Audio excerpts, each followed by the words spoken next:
بە خۆشحاڵیەوە لە ئێستا لە بەشێک لە شارەکانی ڕۆژهەڵات جێگەی دڵخۆشیە کە زۆرێک لەو چالاکیانە بە بەردەوامی بەڕێواچن بە تایبەتیش چالاکی هونەریەکان واروە ئەدەبیەکان لە مەریوانی ئەزوو خۆشەویست دیارە کۆمەڵێک چالاکی تایبەت بەڕێوەچۆیەک لەو چالاکیانە کۆڕێکی شاری بۆ یاخود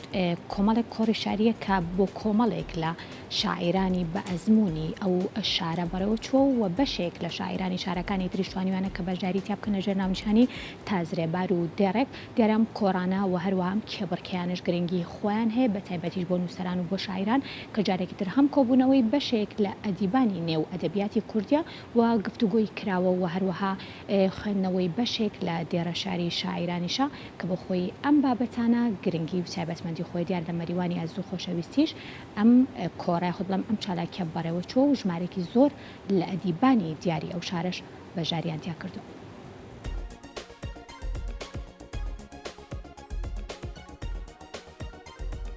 یەکەمین کۆڕە شاری ساڵانی کوردی لە ژێرناوی تازرێبار و دێڕێک لەلایەن ئەنجومەنی فەرهەنگی ئەدەبی مەریوان و بە ئامادەبوونی ژمارێکی زۆر لە شاعیران و ئەدیبدۆستانی ناوچەکە و ناوچە جیاوازەکانی کوردستانیش بەڕێوەچووە. لەم کۆڕەدا لە 9 پانێلی جیاوازدا زیاتر لە 40 شاعری ناوچە جیاوازەکانی کوردستان شاعریان پێشکەش کردو لە کۆتاییشدا ڕێز لە 4 کەسایەتی ئەدەبی کوردگیرە کە بریتی بوون لە ئاکۆ جەلیلیان و عەتان نەهایی و دکتۆر ڕەهبەر مەحموود زادە و دکتۆر محەممەد ڕەحیمیان. ئەنجومەنی فەرهەنگی ئەدەبی مەریوان پلان و بەرنامەی وایە لە ساڵانی داهاتوودا درێژە بەم چالاکیە بدات و بەردەوامیش بێت. هەم لاک هەم لۆر هەم کاڵغۆر پلە کورد فرا ڕەمجا شانازی و سەربەرزیە کە شارە جوانەی مەریوان بیسە بنکە و جاگەی پایتەخت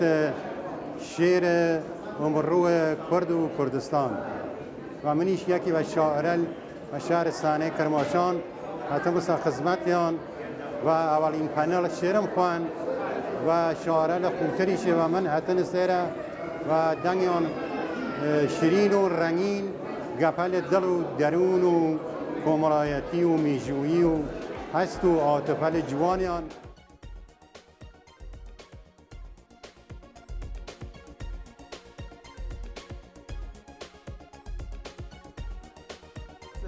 از باجار ارومیه پشکدار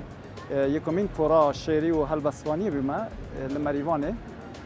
دست پکی لحمو دنیای دروش مکه بود گوتن گندن جهانی از باورم نتنه و چنه بویا هر کسک لمال خدا بخوبیه گندک جبروی بدوی بونده کام وان سنورانه بشکینن او کورانه زیادتر هبن و هسته که گلک خوش بو لحمو زاراوا لحمو دورین ولات هاتبون پشکدار ببون و ام گلک به کیف خوش بون و مچج لیوردید هیویدارم او در فتانه نتنی لمریوان ل همو شهرت کردستان چه بن بونده کو لیک نزدیک بینک چه بید بونده کو جرا و ویژه و ادبیات کردی چجورا نتامرید